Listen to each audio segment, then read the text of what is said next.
ফটকা ফল। এই ফটকা ফল আমরা ছোটবেলায় এরকম হাতের মধ্যে নিয়ে এরকম ফুটাইতাম, কিন্তু আসলে এই ফটকা ফলটা অনেকেই বন টমেটো বা চাইনিজ লন্ঠন কয়।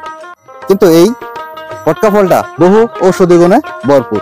এই ফটকা ফলে আছে ভিটামিন সি, যা আমাদের শরীরের রোগ প্রতিরোধ ক্ষমতা বাড়ায়, আর আছে অ্যান্টিঅক্সিডেন্ট, যা আমাদের বার্ধক্যজনিত সমস্যা দূর করতে সক্ষম। আছে ফাইবার, যা আমাদের বদ হজম সংক্রান্ত সমস্যা দূর করতে ভালো কাজ করতে পারে। এছাড়াও আছে ভিটামিন এ, আমাদের চোখের দৃষ্টিশক্তি বাড়াতে খুব ভালো কাজ করে। তবে এই ফলটা কাঁচা অবস্থায় খাবেন না। কাঁচা অবস্থায় খেলে এই ফলটার মধ্যে বিষাক্ত থাকতে পারে, সেই সময় গ্যাস্ট্রিকের সমস্যা হয়ে যেতে পারে।